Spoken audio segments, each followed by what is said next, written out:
Good evening and welcome to the penultimate round of the SSRI GT4 Championship.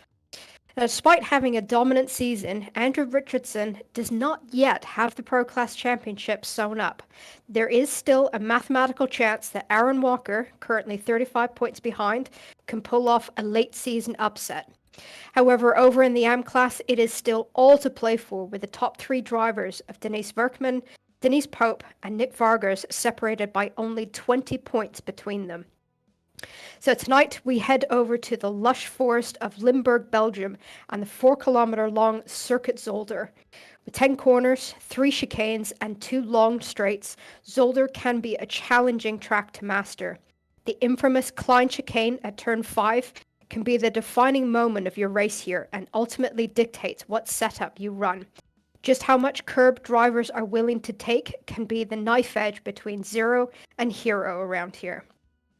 I am SSRI Ambassador Sam Pearce, and joining me in the commentary booth for all the action this evening is Ryan Walker. Good evening, Ryan. Good evening, Sam. Good evening, everyone. Looking forward to this race. Zolder, one of my favourite tracks on the ACC platform, and it's good fun with these GT4 cars rather. But that first chicane with the high curbs and those notorious sausage curbs can catch you out, and they can possibly end your race. And Zolder's a good challenge as well. Not many passing opportunities. So I think tonight, keep the keys to the race. It's just going to be patience and timing your moves. Definitely. Yeah, it's definitely one of those love-or-hate tracks. It is quite tight, it's quite technical, really undulating, and yeah, that Klein chicane it can be an absolute killer. I don't know about you, Ryan, but I've had several instances with the outside wall on that chicane. You just get a little bit too greedy on that first curb, and that's it. It's just instant death. Yeah, I've done some races around here, not many, but for the races I have done, not myself. I think more other people I've watched. They've tried to carry as much speed as possible into that first chicane, and basically they've carried so much speed they've ran wide over the sausage curbs, and it's ended their race. But I think, I think today it should be a close race. Obviously, the overall championship or the pro championship, Andrew Richardson at the moment's got a comfortable margin of 35 points, and I think I believe if he takes a win today, he should wrap up the championship before the last round. Yep. So we're just coming into the final minute of qualifying, so let's head over and take a look at how the grid is shaping up. And no surprise, Andrew Richardson out in front, but not by an awful lot.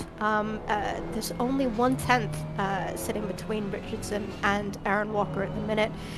In free practice, just before we headed into qualifying, Aaron put in an absolutely blistering time of a 35.6, I think. So unfortunately, it looks like he hasn't been able to replicate that this time out. But Nick Vargas up in P3 in the AM class. So this looks like it's going to be quite a good track for him. He's currently in P3 and then the AM Championship.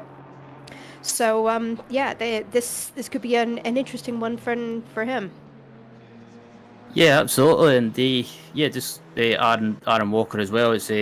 I think he's probably been the driver that's been able to challenge Andrew Richardson the most, and there's been other people further down the field that's been showing glimpses of pace and speed. And one of the drivers we're looking at now, Baz Van Melis, has been sometimes been right up there, but sometimes luck's not always been on his side, especially at Watkins Glen when he had that hardware failure. It caused him to retire.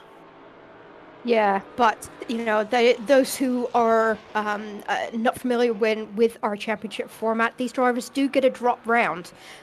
So I have been frying my brain this afternoon, trying to work out all the maths for you, and working out what that drop round would be for each of the drivers as we stand today. So we do have a points adjusted list available for us to refer to during the race. So yeah, for Bass, and a lot of drivers that have had their odd race out where they've had just a challenging weekend, they'll be able to drop those out of their scores, as well as people who have for whatever real life commitments have had to miss around and as well. So it just kind of evens out the table a little bit.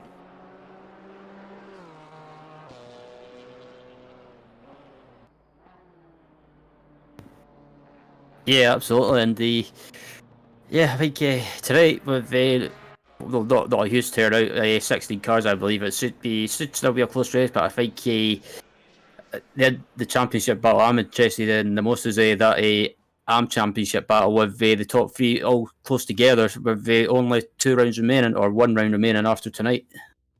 Yeah, I mean, with the points adjustment, there's currently 5 points between Denise Pote and Dennis Workman, and 15 points between Nick Vargas in P3 and Denise in P2. So that whole table could shift in an instant. And this isn't the last round. We've got another race at Cota in 2 weeks' time, Circuit of the Americas. So that will be interesting to see, a season finale at a brand new track. This is one of the American DLC tracks that was released during the summer.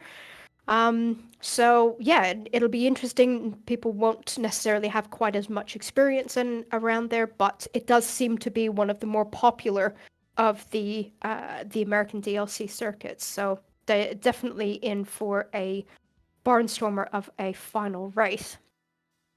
Just going to go through the starting grid for you. On row 1, we've got Andrew Richardson alongside Aaron Walker. And then P3, we've got Nick Vargas. P4, Regan Mitchell making a return. He wasn't able to make Spa last weekend in that handful of a Maserati. P5, we've got Sander Vale. P6, Bas Van Mellis. Next row, we've got Richard Pixley and Patrick Vance. Frank Hopp and Damien de Keyser in P9 and 10. Denise Pope, a second in the AM class, currently sits in P11, so she's going to have quite a bit of work cut out for her to try and catch Nick Vargas. Denise Workman lines up alongside Denise. Evan Yetvis in P13. Mark Sanyal in P14, and then the final row is Jan Barth and Patrick Tractor.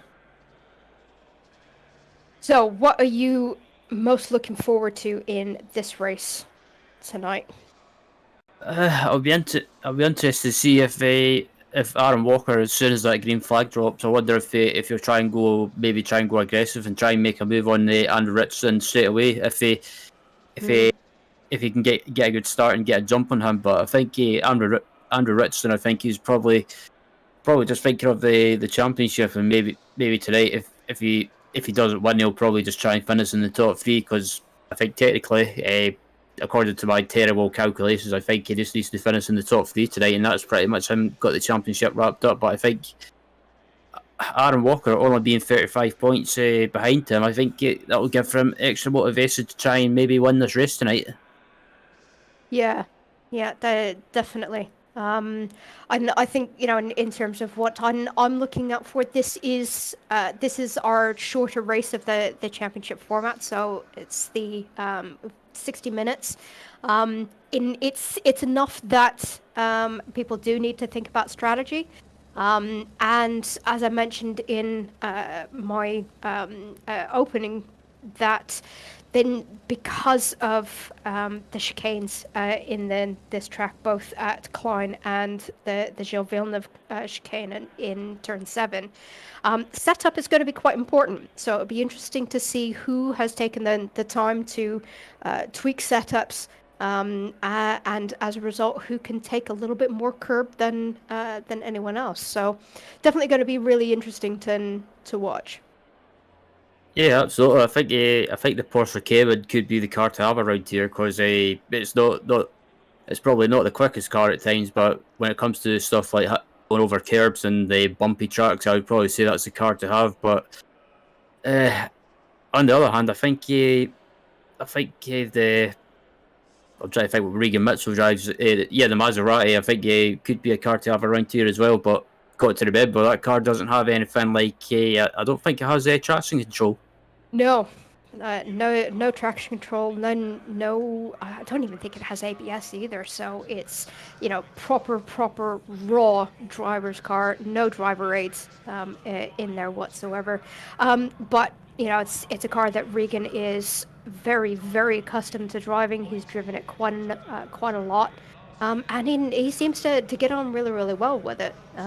So he's definitely got that magic touch with the Maserati. Currently sitting up in P4. So yeah, going to be great to see him probably sliding that car around this track quite a bit. I would predict. Yeah, so as it come round the turn one on the warm up lap, I think the Porsche Cayman could be, like I say, it could be the car to have when it comes to especially that first chicane with the high curves. It could be the car to have, and there's also stuff in the setup you can change to try and help with that. Maybe stuff like adjusting the dampers to try and help with the curbs, especially high curbs as well, but also the corner exit around here as well, because most sub corners like the hairpins, for example, it's slow speed, and I think the Cayman will probably be good when it comes to traction, but also maybe that AMG Mercedes GT4 as well could be the car to have around here as well. I think we've only got one car or one Mercedes AMG in the field. That's Denise Pope down at 11th, but as it come through this. There is the second. Richard Pixley as well. My apologies. Teammates. Yeah, teammates. Both running the Mercedes for Watkins Racing. Yeah, I mean, another thing that I think is going to be interesting to keep an eye on is track limits. Certainly with the two chicanes at Klein and Gilles Villeneuve at turn 7.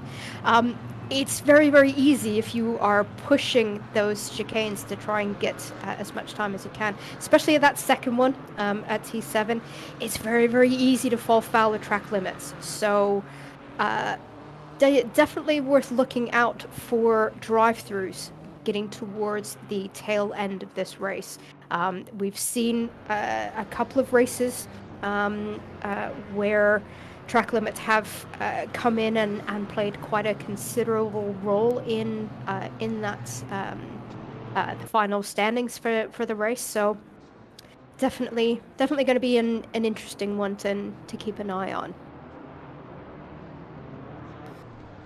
Yep, absolutely. As we come into the final chicane now, and everyone's buzzed up together, and a few moments' time will be underway, and I think Andrew Richardson will try and get the jump as quickly as possible when we go green. Yeah, I think he's going to try and take control of this race and just have as easy a race as he can. But Aaron Walker in that KTM, he's going to definitely try and keep him honest as long as possible as we go green. Richardson has managed to keep in front, and Aaron Walker just tucking in behind. He's got to make sure that he doesn't let Andrew Richardson run away just too much just yet.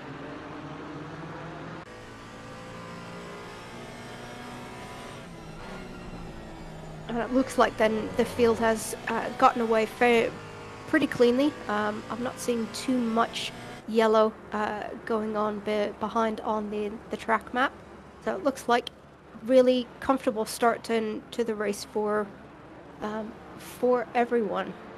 Not too many gaps forming yet either.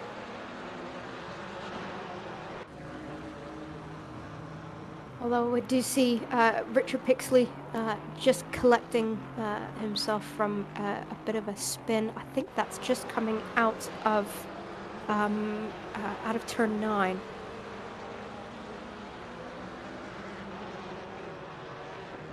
sorry, the first chicane, the Klein chicane. So potentially has fallen a little foul of the chicane curb in his first lap out. Doesn't bode well. Yeah, absolutely. And Andrew Richardson, currently leading at the moment at the end, coming on to the end of lap 1, but not getting away as much as I thought he would. He's still under pressure from Aaron Walker and also Nick Vargers. So I think Vargers leading his class at the moment. I think he won't want to try and get involved because he'll probably be thinking of the AM Championship, and with his closest challenger in the championship, I believe Nick Dennis Pope, being one of them, is currently down in third place in class and ninth overall. I think he maybe just wants to, again, probably like Richardson, just wants to try and finish the race and pick up the points.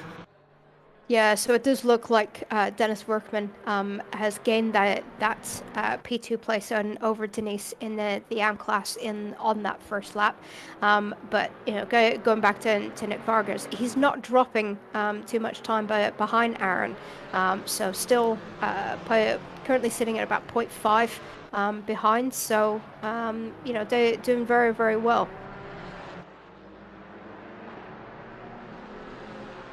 Yeah, absolutely, and they currently third at the moment, and they probably one of the cars in the GT4 class. It doesn't seem to get used a lot. The McLaren probably is a really, really stable car from the laps I've done with it offline, and it's a good stable car to use. But I think if you want to be up at the front most of the time, or you want to use the more popular cars, I think I would say the Porsche Cayman and also the KTM from time to time is probably the cars to have, along with the Mercedes AMG GT4 cars. But as they come across the line now to complete another lap, it's still Richardson leading, but not getting away from Aaron Walker, and Walker's doing everything to try and keep him in sight. Yeah, and currently sitting by 0.8 behind, and I think we're going to get a replay of what happened with Pixley at the chicane.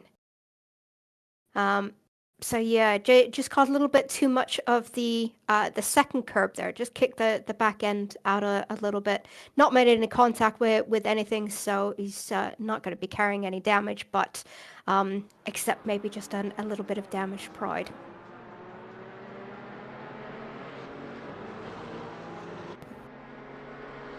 Absolutely, as they come over the hill now and heading down to the second chicane, and it all seems to have settled down at the moment. Everyone's just settled down into a rhythm, and just what's in the field, it's starting to spread apart already, I see. And I think it's just maybe the nature of this track. Maybe some drivers being comfortable with it already, or just the pace. But looking at the top four, basically the top four cars already starting to pull away from the rest of the pack.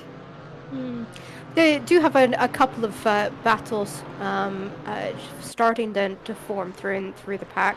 Bas van Mellis is starting to harass Sander Vale for P5, and Evan Netvis down in P11 is only 0.4 behind Damon de Kaiser for P10.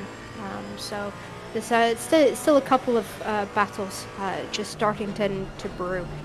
And as we've seen with the other two 60-minute races that we've had this season, more than likely, because mandatory pit stops will be for fuel only, I would assume that the majority of these cars are going to be running full fuel, and pit stops will most likely come very, very late in the race for just splash and dash, just to tick that pit box requirement, and not for anything else in particular, unless anyone picks up any damage. So a lot of these battles that are starting to form, as we see Denise Pope making an excellent move on Dennis Workman there to get up to P8. Then these battles are going to have lots of time to develop and form throughout the race. Pit stops aren't going to play a part until the very end, I think. Yeah, and we know how we know about Andrew Richardson as well. It's like, oh, Denise Pope got spun round. Oh, and I really feel for Denise. She's come off of a challenging race, shall we say, last week with more female racers, where she got into a couple of incidents. But Dennis Workman doing the sportsmanly like thing, and gives the position back. So really great to see. Yeah, so it was just unfortunate for Denise. Yeah, she was just pretty much an innocent victim trying to get round the hairpin and got tagged around. But good to see she got that position back. But yeah, I was watching. I think yeah, I was or I heard anyway about that race in the more female racers series. According to her Twitter page, it was a bit of a challenging race for her apparently. But yeah, all drivers seem to go through that from time to time. Like basically have a challenging round and just have an off day. But I think yeah, we know how quick Denise can be, so hopefully she can get back on it straight away. Yeah, and that I think is then the key to a successful racer, is accepting the fact that you're gonna have your off races every now and then, and yeah, she did have quite a difficult time at MFR last week, but it looks like she's been able to put that behind her, and is doing quite well. As we're just on board with Mark Sanyol, who I've just noticed is now suddenly up in P2 in the AM class. So something has happened with Pope and Workman, that they've both ended up almost at the back of the pack in P14 and P15. Yeah, they had that coming together as well. So I wonder if again if both of them have had issues, or if it's just a case of maybe Verkman just slowing down slightly to let Denise back through. Yeah, that process of letting her through, other cars managed to get past. So, yeah. Currently, Pope and Berkman, P3 and P4 in the AM Championship, with Mark Sanyol up in P10 and P2 in class. As we go on board with who are we on board with? Patrick Tractor, currently in P12, taking lots and lots of that final curb. So it looks like he's quite happy with that setup. It seems to be certainly the way that I've approached the chicane around here. Again, it gives that first curb all due respect, and then just absolutely obliterate then the second curb. But that's going a little bit wide, coming out of turn 6 there.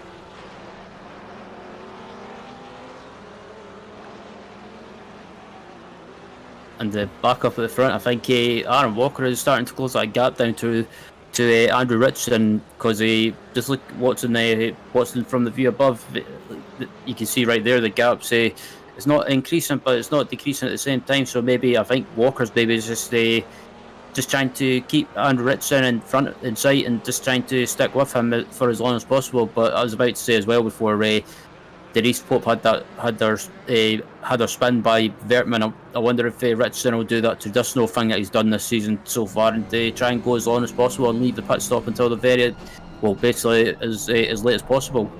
Yeah, I would expect that's going to be then the strategy that him and a lot of people are going to play. But I think Richardson has had a little bit of a mistake somewhere on this lap. Walker is, as you can see, 0.2, then a second behind, so right in then the slipstream. Don't think he's quite close enough to have a go into the turn 8 hairpin. But is certainly keeping Andrew Richardson honest in the opening stages of this race. Yeah, I think that mistake from Richardson, I think he might have been through the first chicane, because I did notice he did slow up a little bit in the middle of the chicane, and maybe just carried a little bit too much speed on entry. But again, Aaron Walker's still keeping with him, and not too far behind his battle as well. You've got Nick Vargers leading the AM class, but also third place overall. So I think Vargas maybe just he's happy to sit in third place and just let Walker and the Richardson battle away, and just stay sitting that third place at the moment and see if anything happens. As it looks like we've got Damon De Kaiser in the pits. Yeah, and I did notice De Kaiser was losing a couple of places, so I'm just wondering if he's gotten some damage somewhere along, because this is quite an early pit stop for De Kaiser. But obviously, once he gets this cleared, that's it. He can go to then the end of the race. And just looking at my adjusted points scores, if Nick Vargas wins this race, that should put him up into P1 in the championship.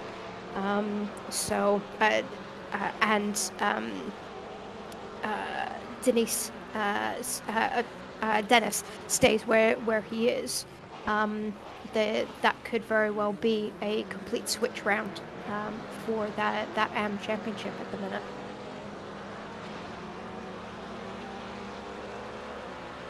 And the top three are all close together now, as Vargas has closed that gap down to Aaron Walker in front of him, and it looks like I was going to say I thought Vargas would have been more than happy to sit behind in third place, but I think he's starting to get a bit of a move on now, because he's just realised that Regan Mitchell in the Maserati is starting to close him down.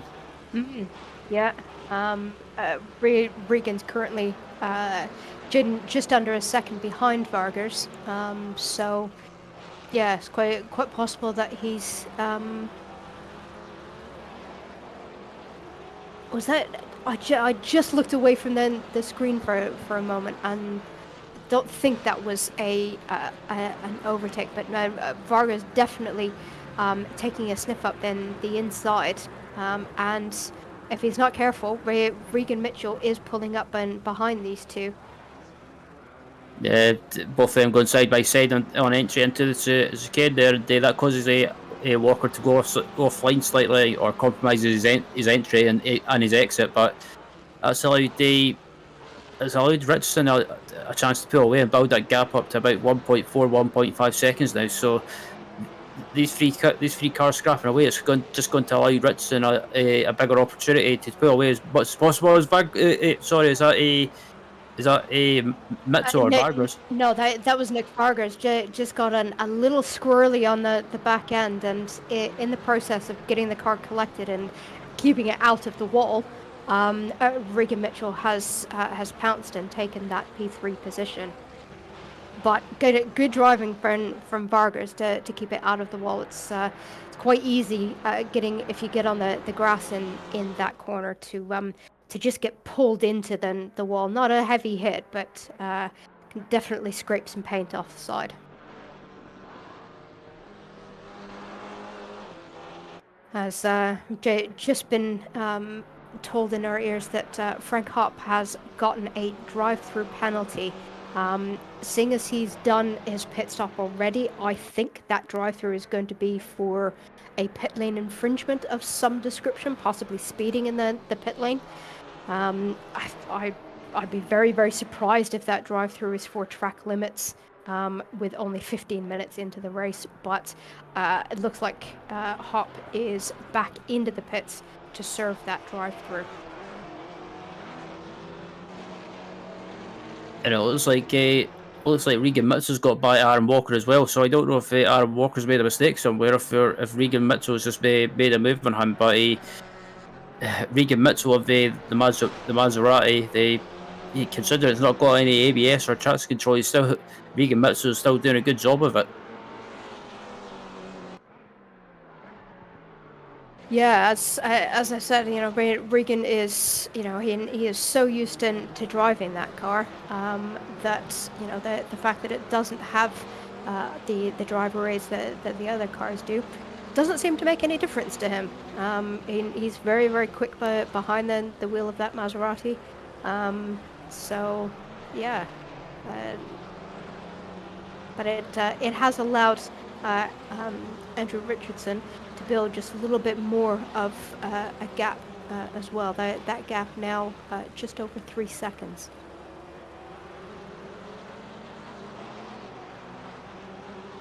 Yep, and as a look at the battle for second place, heading into turn 2.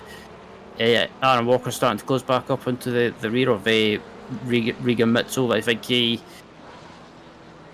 as Regan starting to pull away a little bit, and looking at the rear from his car, it looks like Aaron Walker is definitely closing back up on him, but it's just a case of trying to make a move. And Zolder as well with regards to the track limits. It looks like you probably think, there's nowhere to really run wider at track limits, but the second chicane that we're coming up to now, if you take too much of the right side curve or the left side curve, if you cut across it too much, you can get a cut track warning, I should say. Yeah, it's very, very easy to get a track limit warning at that second chicane, and can quite easily get it in the first chicane as well at Klein.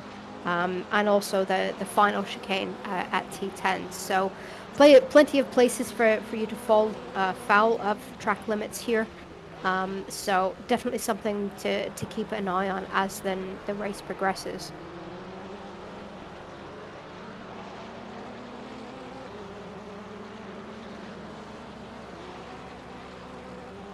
As we come across the lane now again into turn 1, it's still Mitchell in second, but he waiting in the wings here and closing these two back down is Nick Vargers in 4th place. So Vargers managed to regroup himself after that little off that he had, and they allowed Mitchell and Walker through to gain 2nd and 3rd. But I think Vargers, if I was Vargers, I would just be waiting behind these guys to see if anything happens, because behind Vargers he's not really under attack. He's got a comfortable margin at the moment. Yeah, it's just under 4 seconds back to P5 and Sander Vale. So yeah, he's not really under any pressure from anyone. He can let and Aaron and Regan just battle it out and see what happens between them, possibly pick up the pieces. But when we all know what can happen when the red mist descends and you just you get that racing spirit, and it's a case of, well, the position is there, I'm gonna take it. Yep, absolutely. As a rider on board with Aaron Walker, and I think Aaron's just sitting behind at the moment waiting to see if anything happens, but basically Mitchell and Walker battling away. It's allowed Richardson to build that gap up to 2.6 seconds now. So Andrew Richardson is one of those drivers. If you slip up or give him an opportunity to run away, he'll take it. Yeah, and I've just noticed that Mark Sanyol has just finished his pit stop. So they decided to take his pit stop early, probably still for a splash and dash. I highly doubt that he's taken a whole lot of fuel, possibly to get out of traffic, and not wanting to wait until the end. Interesting strategy. Be interesting to keep an eye on where Mark finishes then this race to see how that pans out. But Mark Sanyol, he's had some increasingly better results as this season has gone by. So he's been one of our competitors that has definitely made some progression and improvement throughout the championship. So it's good to see him develop.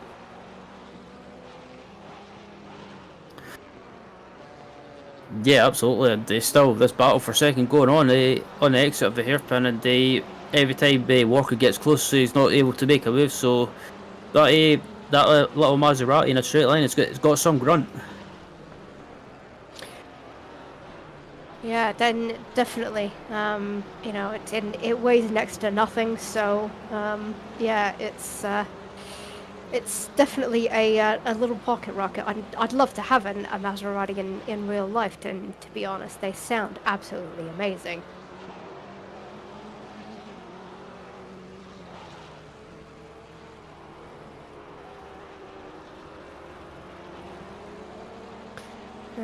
Just looking further down than the order, Bas van Millis has pulled up to the back of Patrick Vance for P6. So this battle just starting to get spicy. Bass definitely has had a bit of bad luck this season, so be good to see Bass get a good result here tonight. Yeah, absolutely. Especially like I mentioned earlier, Bazzi had bad luck at Watkins Glen after having a great race, and until he had I think it was I can't remember what happened. He had the hardware issues. I think it was something to do with his wheel turning off or his wheel broke. I think I can't remember exactly, but yeah, it caused him to retire. I think it was his pedals that played up actually. And they ended up flying into turn one at Watkins Glen, and unfortunately had to retire from the race. But good to see him having a good run in seventh place at the moment. And I've said it before during the season, but that livery that Baz runs is probably one of my favourites because it's always got that bit of a testing car feel to it. Basically, that real life teams use in real life when testing cars and developing cars. Yeah, the camo livery, it definitely is very striking, very eye catching. Definitely not going to miss it, and yeah, that definitely makes him stand out on track. Especially with those little flashes of yellow on the front and rear arches as well that I've just noticed.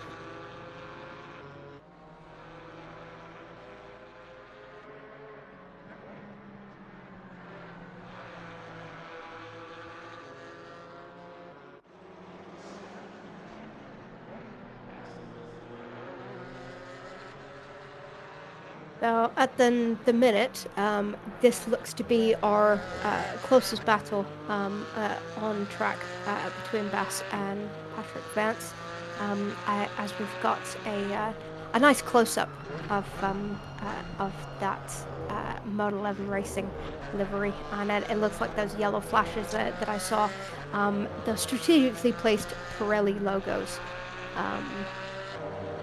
with Van Nieuwenwerk sponsorship on the back. Nukework, and then I've just been informed that it's actually Mrs. Van Mellis's car dealership. So nice to see some family sponsorship on there, and the nice DMA logo on the back boot lid. Digital Motor Arts, they're a fantastic outfit for creating branded liveries. They've done my liveries for my Ambassador BMW livery. Absolutely love it. Really creative guys at DMA. So if you're looking for some special livery for a special event, definitely check them out.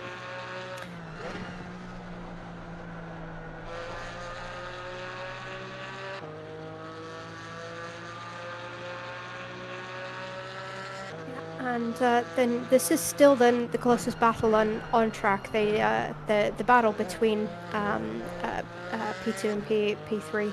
It's kind of settled down a little bit. It's currently in a second between Aaron Walker and Regan Mitchell. So I'm going to stay on board with Bass, see if he can get a little bit closer and try a pull and move on Patrick Vance. So Bass currently sitting in P10 overall in the championship.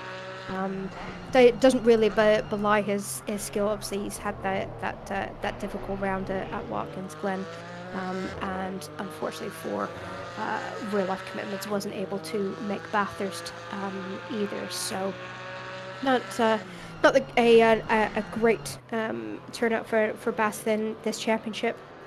but definitely had a good round out at Spa 2 weeks ago. And Bass was actually our AM winner in this championship last season, so it just goes then to show that like last year in winning AM, moving up into then the pro class this season, I would fully expect some of our current AM drivers probably end up in that same position for next season. So certainly Dennis Workman, Denise Pope, I would put money on them being able to get into the pro class next season, having another season of experience under the belt. And Nick Vargas as well. I mean, currently sitting in P4, showing that he can mix it up with the pro drivers. So yeah, be interesting. Be good to see how these drivers progress. It's nice that and as a community, SSRI can help develop some of these drivers. A lot of these drivers have been driving with us for a while, so it's good to see them improve and develop as the seasons go on. Yeah, that's what I was going to say. I think Denise Pope will definitely be up in will definitely be up in the pro class next season because at times she's definitely demonstrated that she's one of the quickest AM drivers, and she's definitely got the pace up there to be challenging up in the top, challenging in the top 10, and also challenging most of the pro drivers as well. Yeah, definitely. And as we've seen, Regan Mitchell just put in fastest lap of the race at the 1:36.5, so that was back onto pretty strong pace. Not quite. In fact, we are almost bang on the real life lap record around here, which is a 36.50. So pretty much bang on that real world record, which was set 2 years ago in an Audi R8 GT4 Evo.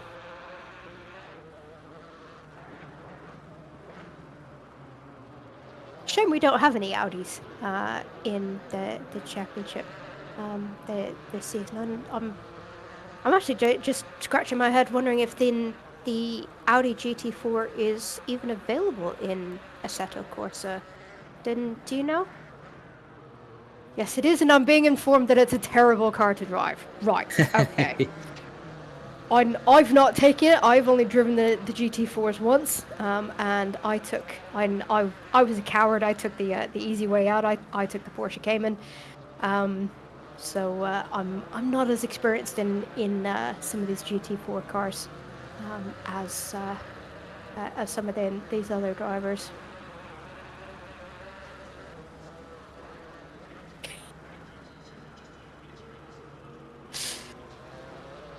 Yeah, Ryan, you do quite a bit of GT4 driving, don't you? I've done some. I've done some GT4 races in the past. As it looks like Van Melis and Van Melis goes by a back marker, I believe. But I've done some GT4 races in the past, and they're fun cars to race, and they're not like your bigger cars. They're not like GT3 cars. They've not got as much aerodynamic downforce. They've still got downforce, but not as much as you'd get on a GT3 car. So you can't really throw the cars into corners. You've got to be a lot more smooth and a lot more gentle. But these GT4 cars are great fun, and I think if you're looking to do GT4 racing and just want a car that you're comfortable with, I would probably say I agree the Cayman's probably the best way or the best car to jump into. But if you want to be really quick, or you want a car that's quick in a straight line, I would probably say something like the Aston Martin or the Maserati or even the KTM are the cars to go with as well. Yeah, then the KTM definitely looks like a fun car to drive. Really interesting shape to it. It just looks like it handles like a go-kart. It looks like it's really good fun.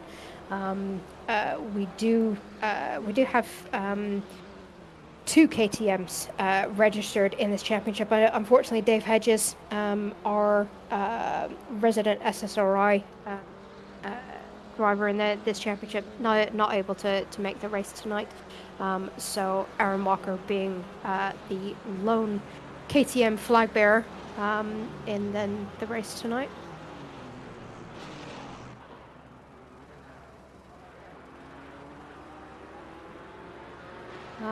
I've just noticed Dennis Workman has taken his pit stop, but has got a stop-go 30.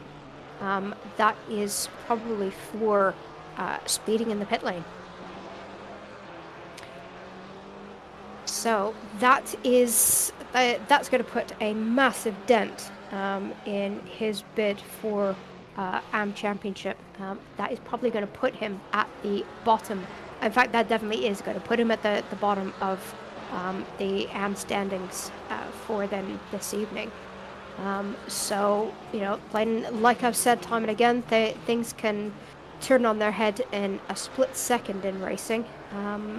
And there's a perfect example of it. So Denise Pope and Nick Vargas, they are probably going to make some championship positions out of this race tonight.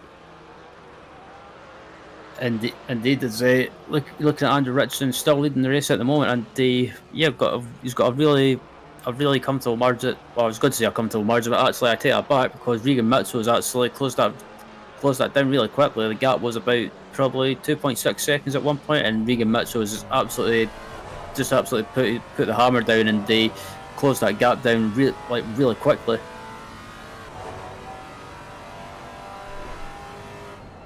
Yeah, definitely. And I mean, when we're just on board with Regan Mitchell, and yeah, just under a second back to Andrew Richardson.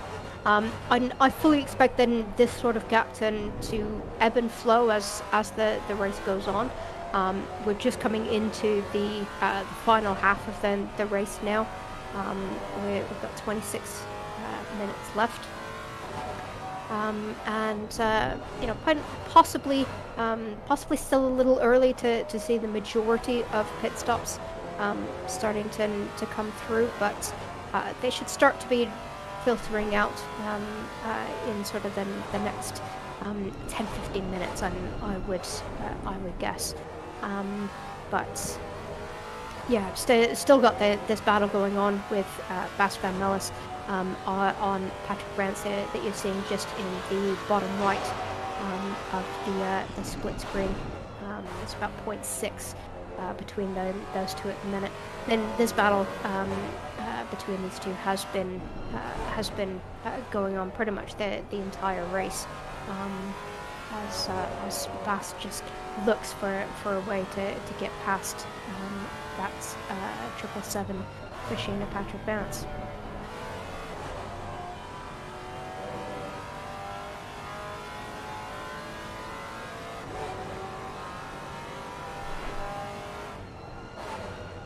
As they look at the battle at the top of the screen, and for first, and the battle for 6 at the bottom of the screen, and Regan Mitchell.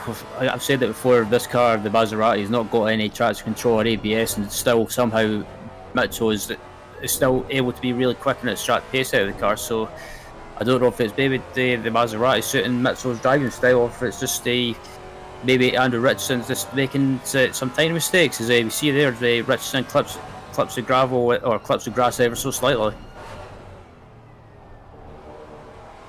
Yeah, I mean, when we did our post-race interview with Richardson after Spa, he did say that he didn't have much time to do a whole lot of practice in between the races. Regan and both Aaron, I know, have been on the practice servers quite a lot this past fortnight. They've definitely been putting in the laps, and it's starting to show a little bit. Richardson, and obviously he's an extremely competent, very, very quick, confident driver, but pace comes with practice. So the fact that he's not able to completely run away like he has in some of the other races this season just goes to show then the practice that Mitchell and Walker have put in between the races.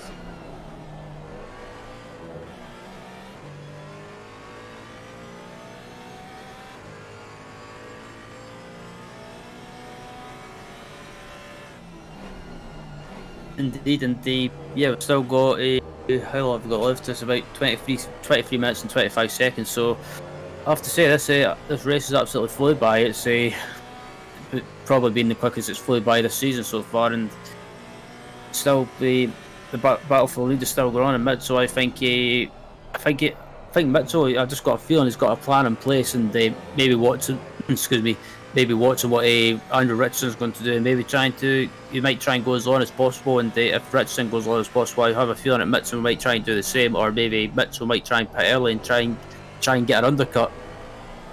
Yeah, and it would be interesting to see if that strategy has entered Regan's mind. I'm just testing my mathematics brain, which doesn't go very well. I'm an artist, not a mathematician. But if I'm right, if we finish then the way we are at the minute, Andrew Richardson will have to not finish at all at Cota, and Aaron Walker to take the win to have any chance. There will be like literally 2 or 3 points in it, not a whole lot. So Richardson, it doesn't look like he will be taking the outright championship win today. It will go down to Cota, but Richardson would have to have an absolutely abysmal race and not score any points for there to be a mathematical chance of him not taking the championships. So as Nick Vargas has just gotten a drive-through, so as I was saying early on in this race, track limits are going to start having an effect on the outcome of this race, and I can't quite work out what the gap between Nick Vargas and Denise Pope is, but that could very well be the class win for Denise Pope, I think. So somebody else will need to check my maths on that, though.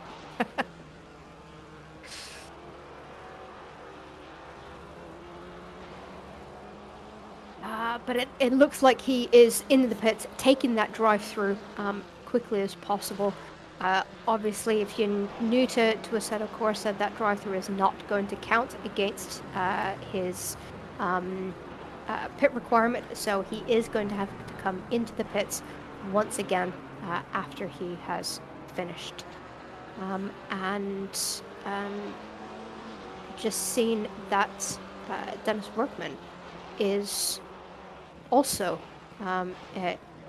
just sat in the pits, so I think Dennis has pulled out of the race.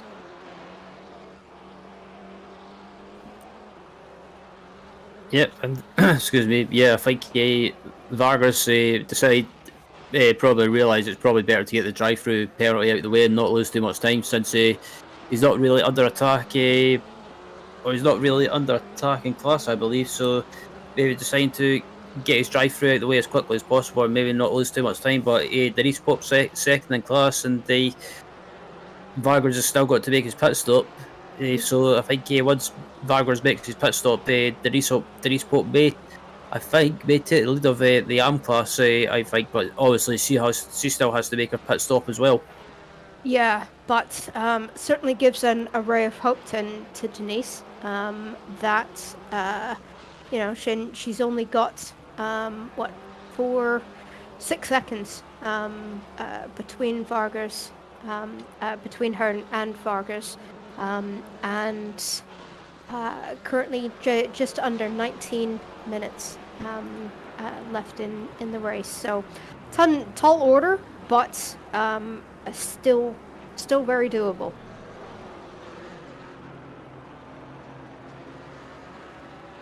As we go back again to this battle for sixth, and I mean this battle has been going on the entire race between Bass and Patrick Vance.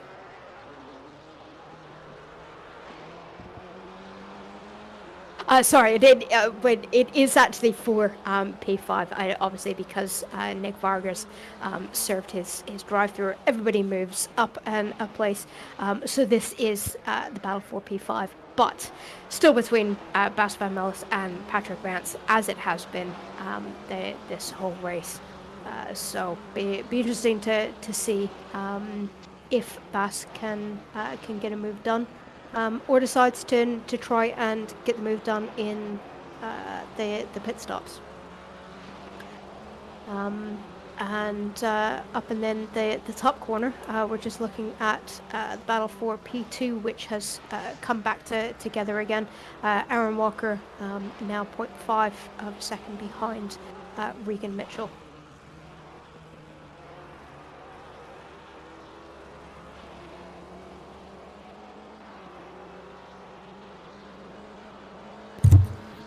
Yep, absolutely. And still the battle for sixth place is going on at the moment. At the bottom of the screen with Vance and Van Mellis at the moment. Van Mellis closes right up in the middle of turn one, and they again just can't make a move. So Baz is starting to put the hammer down and trying to make a move as quickly as possible. I think he's still got the pit stop to make, because he is actually looking further back up at the front. Aaron Walker has got a drive-through penalty.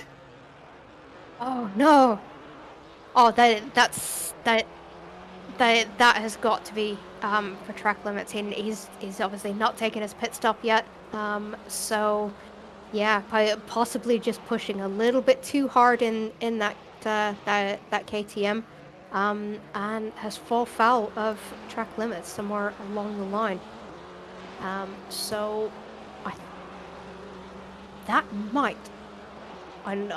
I'm gonna have to run some numbers, but that might give Richardson the championship win. Maybe. Give me a minute. You'll see steam coming out of my ears in a minute, but I'm gonna give it a go. So yep, Aaron Walker's into the pits to serve his drive-through now, and I think he's coming through the pits now, and I think he just needs to drive through, but probably he'll be really frustrated, I think, because he was challenging Regan Mitchell for second, but again, it looks like we've got a replay of something happened across the start. And it looks like Vance Van Mellis has made a move on Patrick Vance to take fifth place, as it looks like 8th place is into the pits. One of the Wildfines racing cars of the DAFIS coming through the pits now.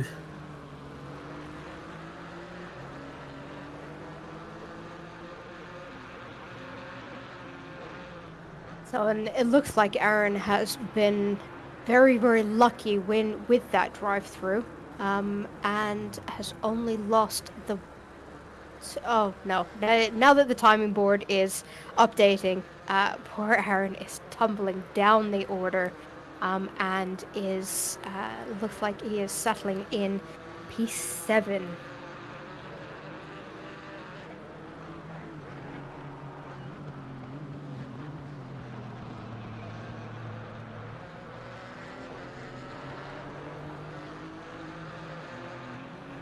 Yep, so Aaron Walker's done his drive-through, and he's ended up falling down to 7th place now, but obviously he still needs to make his pit stop, so he may end up falling even further back when he makes his pit stop.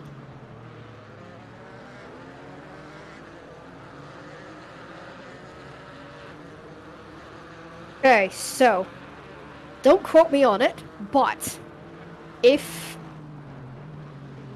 we finish as we are with Aaron in P7, Richardson taking the win, that will be the championship win for Richardson with a round in hand.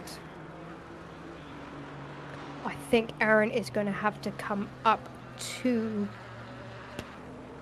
He's going to have to finish better than P5 for the championship to go to Cota.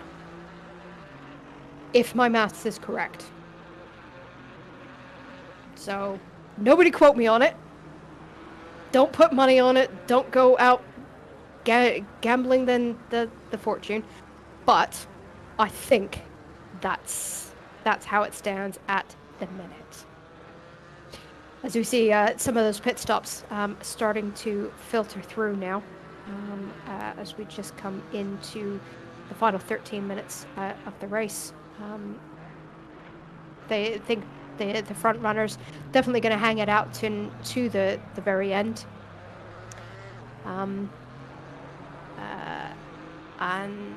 Just looking, Aaron Walker has gone back and done his mandatory pit stop as well, and that's put him out net P9. As we see the replay of Bass making a spirited move, shall we say, on Patrick Vance. Getting the move done. Yeah, that was a nice move from Bass. It was a bit forceful there, but he managed to get the car slowed down just enough. And I don't think he meant to be run a Patrick Vance wide there, but I think it was just a little bit too much corner speed on entry, and but he still managed to get slowed down as it was like Nick Vargas is into the pits from the AM lead. Yep, with Patrick Tractor coming in behind him in that 313 Aston Martin. So it'll be interesting to see where Nick Vargas comes out in relation to Denise Pope, who has made her pit stop. We see Jan Barth just in between them at the minute. He's still to make his pit stop. Denise currently in the net P2 in class.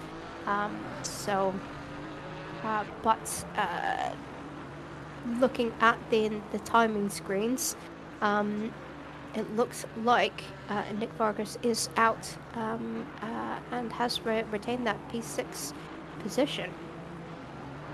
So an excellent result for him. Although, as I say, in typical ACC fashion, there is a little bit of a delay for the timing boards to update. So Nick is dropping down the order slightly, but critically, he appears to still be ahead of Denise Pope. So with Workman out of the race, but staying in the server so that he gets those championship points for finishing P5 in class, that will swap round. I believe that will swap the driver standings around for Nick Vargas to take P1, Denise Pope to remain in P2 in class, and Dennis Workman to drop to P3 in the championship. Again, don't put money on it, don't quote me on it. It is just my very, very rough and ready in my head maths, which I am notoriously bad at, but that's how I think it plays out at the minute.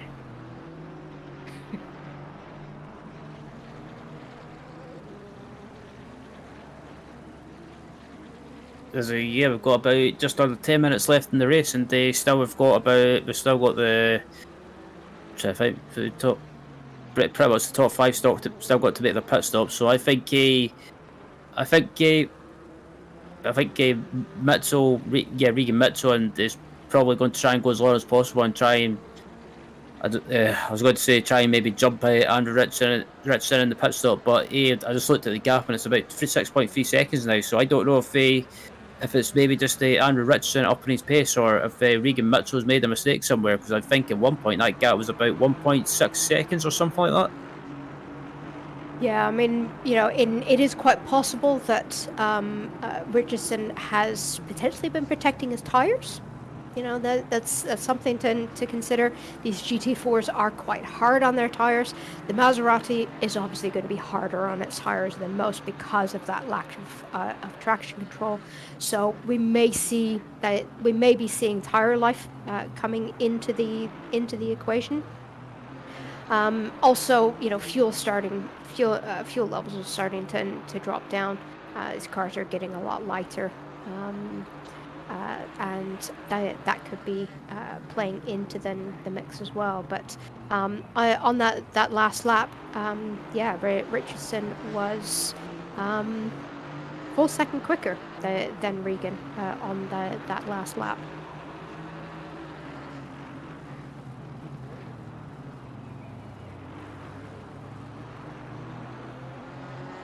There's watching Richardson coming through the traffic now, and I was looking at Denise Pope as well. Denise Pope currently down in third place in the AM class, and again, it's been one of those races for Denise where she's been doing well, and unfortunately, just something out of her control cost her a decent chance of possibly taking not an AM win, but possibly finishing second in the AM class. But she's still going at the moment, and it's just been a case of the rest of the race. It's just been a case of trying to salvage the best result as possible to try and help her in the championship. But looking at Pope now coming down to the first chicane, and I think she'll be feeling really, really frustrated. Frustrated as Regan Mitchell is into the pits.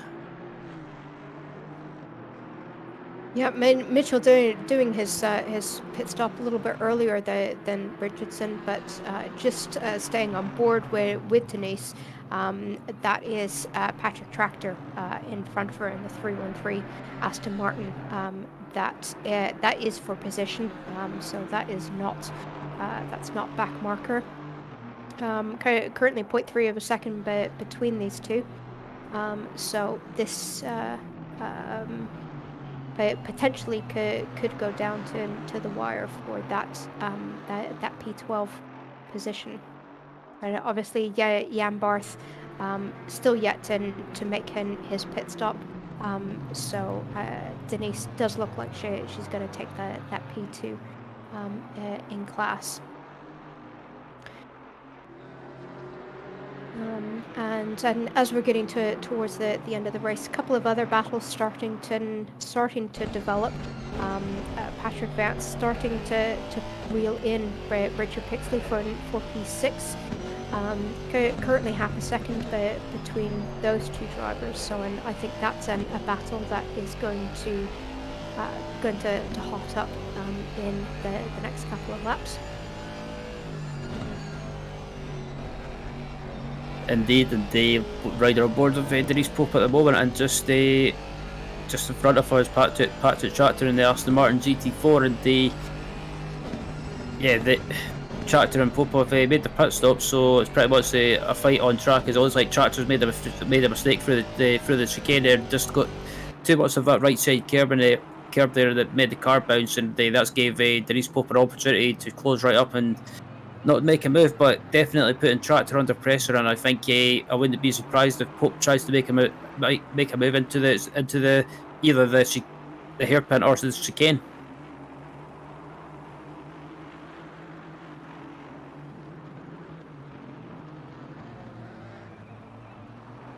It looks like Bas Van Mels has made his pit stop as well. So most of the front runners have made their stops now. It's just Richardson and Sandoval that still got to make their pit stops, and so we've got just under 5 minutes remaining, I believe, and it looks like Pope cannot get by Patrick Tractor.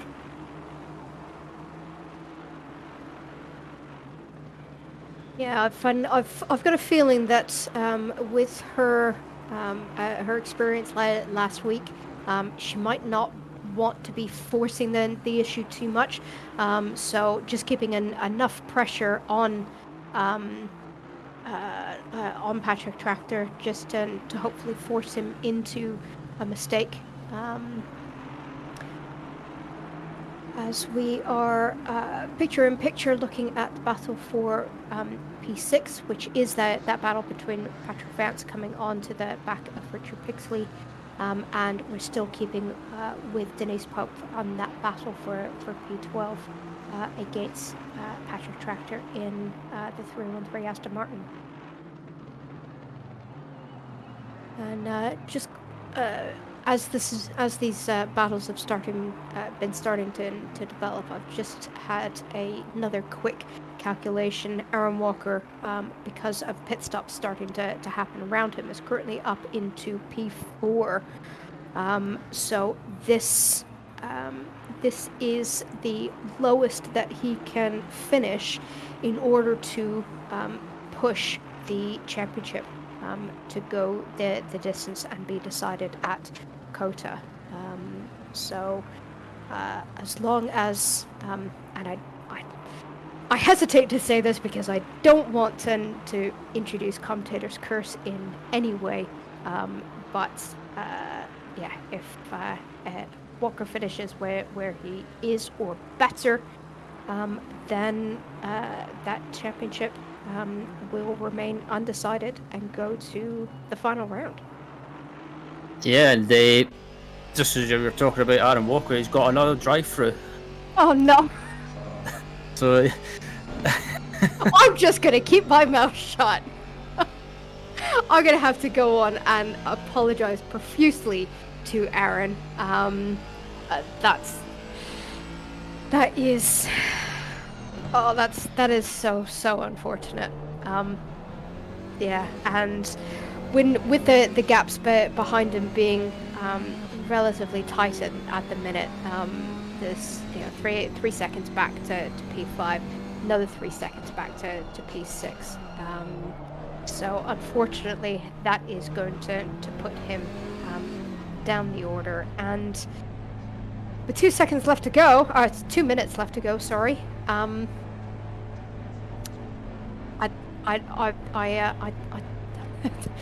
don't know what he's gonna be able to claw back from this, but yeah, a difficult evening for Mr. Walker, and our 3 drivers that have still yet to pit: Andrew Richardson, Sander Vale, and Jan Barth.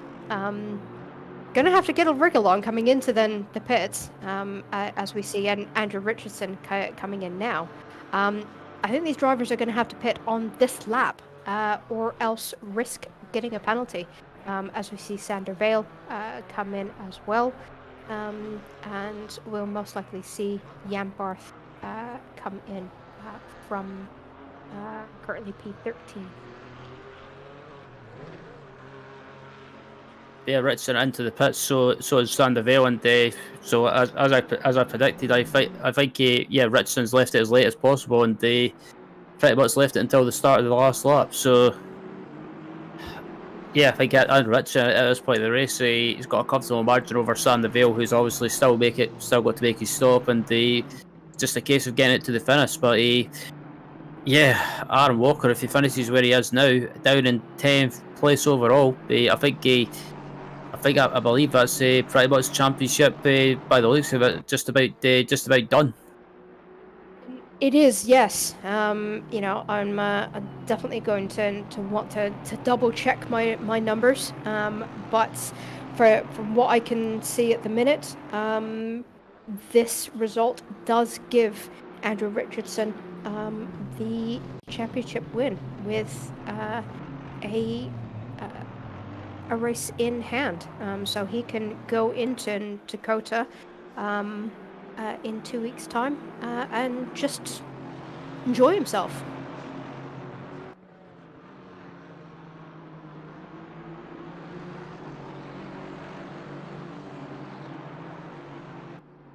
As we're just on board with Evan Yetfis, who has had Aaron Walker come out from his drive-through directly behind him, but I think Evan is just going to hang on and keep that position, although it's only just coming up to the halfway point of the lap, and we do know how quick Aaron Walker is Evan is going to have then the inside line coming into turn 6 into the Villeneuve chicane. So, but Walker does manage then to get that position done up into P9.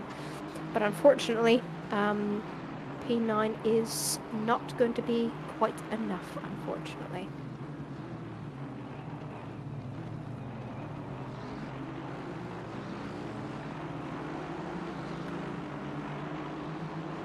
As this battle coming up to the final chicane now, and Aaron Walker's managed to gain a position, but I think it's not going to be enough to keep that championship battle alive in the pro class. So, yep, Aaron Walker. Oh, is Walker out of fuel?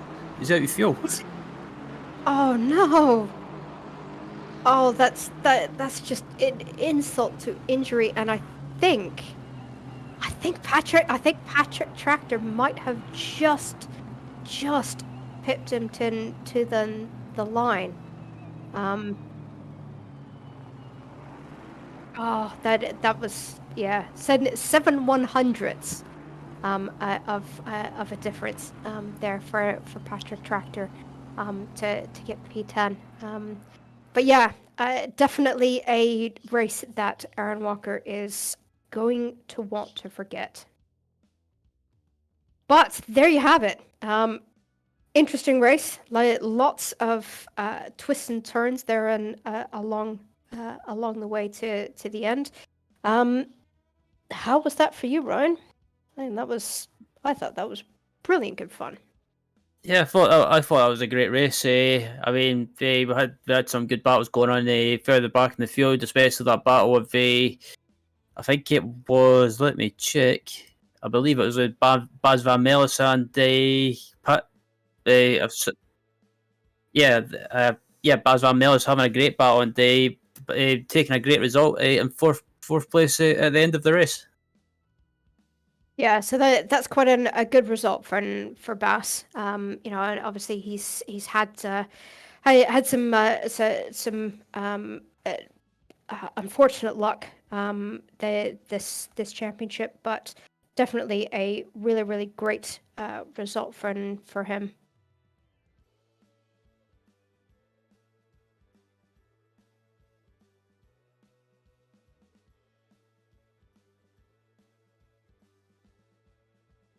Okay, so we're just going to bring some drivers in for our post-race interviews, and let us start with Andrew Richardson. Andrew, how are you this evening?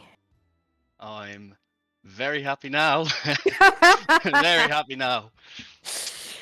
Yes, so don't quote me on it. My maths is not overly reliable. However, we do believe that with the drop round and with Aaron Walker having a slightly unfortunate race finish, we think that is the championship as well as the race win.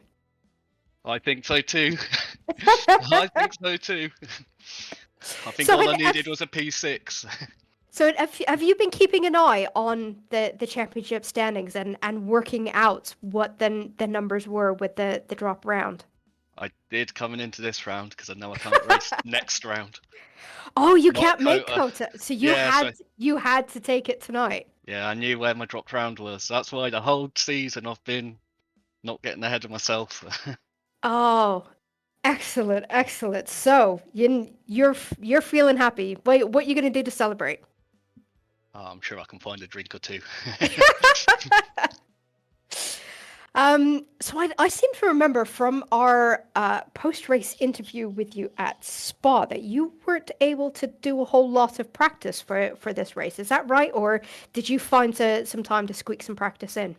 I'd love to claim I did nothing, but no, I've done a fair bit of practice, but it didn't really help me. I was so slow through the middle sector. You know, through the first chicane, I was losing 3-4 attempts every lap to Regan and Aaron, and it just meant I couldn't get away. Couldn't get away for the first half of the race, but. I mean, is Zolder a track that you enjoy racing, or were you dreading this round? It's good fun. I like the track.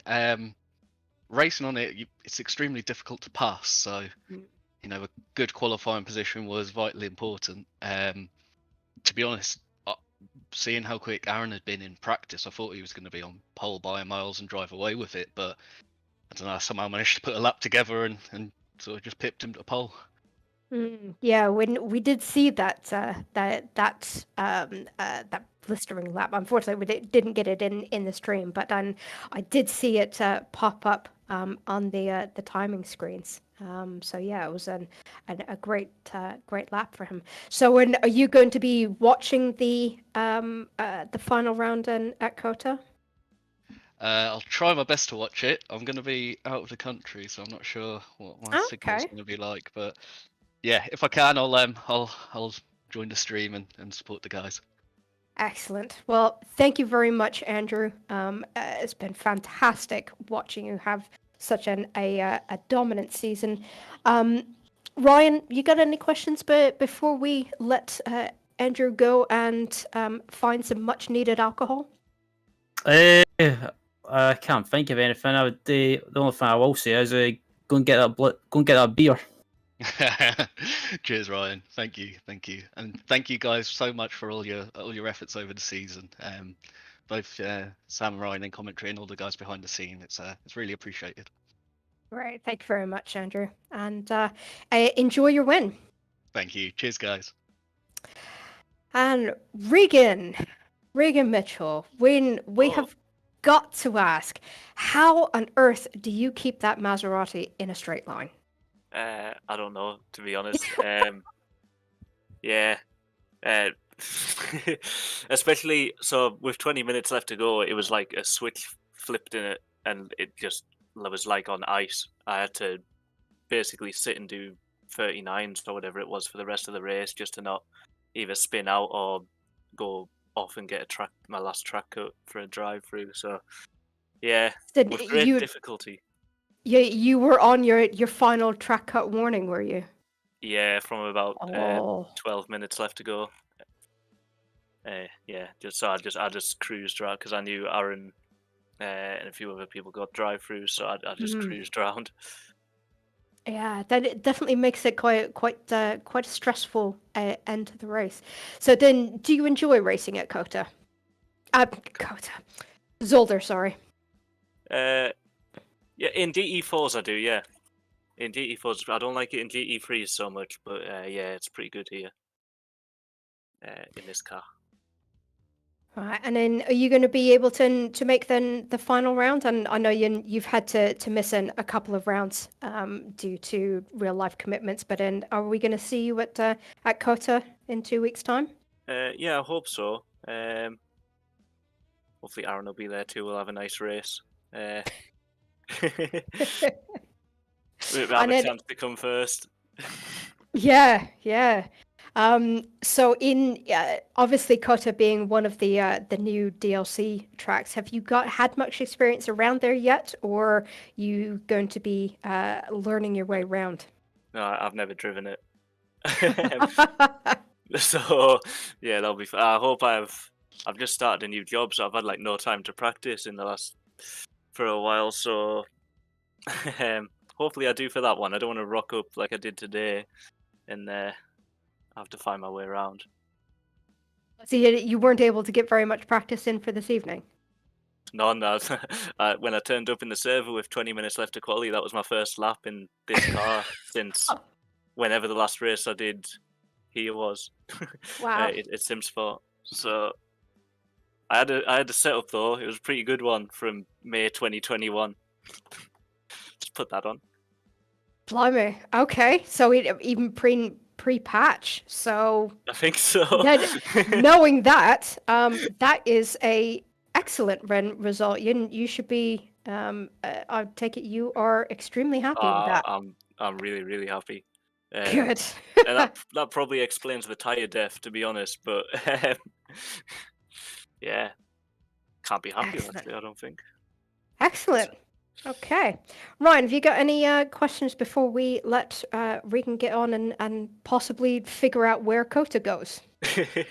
Yeah, just a quick one for about the Maserati and Cota. Do you think if you do end up racing the last round in a couple of weeks' time, do you think the Maserati will suit Cota but obviously it's not got any ABS or traction control, but do you think it'll be probably a strong car to have with those tight twisty sections? There's also that long back straight. I have to completely guess, but I do think if I can settle the rear end, then it should be pretty good first and third sector, as long as the tyres last. How long is the race, actually? I Let me have believe it's a 75. Ooh, Yep, it is 75-minute race. damn. Yeah, well, we'll see. We'll see. That answers my question. So yeah, thanks again for joining us, Regan, and congratulations on the finishing second. Thank you, and well done, Andrew, for the championship. Well deserved. Hey. Great, thanks, Regan. And last but not least, Sander Vale. How was your race this evening, Sander? It was great. I'm over the moon with my second podium in a row. So so really enjoy it. First of all, congratulations to Andrew, of course, with his championship. So enjoy your drinks tonight. And congrats, Regan. Yeah, it's really nice with the Maserati. So a lot of respect from here. The race was actually pretty good. Usually I suck at the Zolder, make a lot of mistakes at the chicane or anything, but the qualification was quite good with P5, I think. And then I had some luck with some drive-throughs of other people and mistakes. So yeah, I'm really happy with the podium. Excellent. And when were you coming into this race prepared? Had you had time to do lots of practice midweek? Yeah, I did. I think about 2 hours practice or something. I was quite prepared this time and it worked out. So really happy. Yeah. Excellent. And the final round being at Circuit the Americas in 2 weeks' time. Obviously, and as I've said, it's one of the new DLC tracks. Have you had very much experience around there, or are you going to be learning the track in the upcoming weeks? Yeah, learning with the GT4 cars, of course, and I've driven the GT3 championship race, so I had good fun there, and I like the track, so I'm going for another podium again. Excellent. Well, we definitely look forward to it. Ryan, any questions for Sander before we let him get on with the evening? Nothing from me. Just congratulations on another podium, and look forward to hopefully seeing you on track for the GT3 race next Tuesday. Yeah, thank you, and thanks a lot for the effort in the stream. And all the people that running the races in the background, of course. So I really enjoy it. So keep doing what you're doing. Great. Thanks, Sander. And look forward to seeing you in 2 weeks' time. Yeah, thank you. Good night. Good night. Right. So that is our penultimate round at Zolder done and dusted. Championship for Pro Class, all sewn up, but it is properly all to play for then the AM class.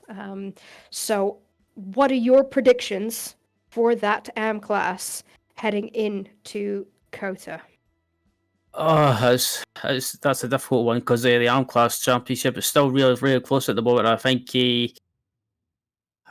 I've just got a feeling that Denise Pope could pull something out the back or pull something out the hat, because at one point it looked like he was down and out after being spun at the early stages of the race. But I think she's done well to come back and finish second in the AM class tonight, and I think she's kept her championship hopes alive. And I think she might be the person to watch, and I think she'll be really determined to try and take that championship. But obviously, Nick Vargas will put up as much of a fight as possible.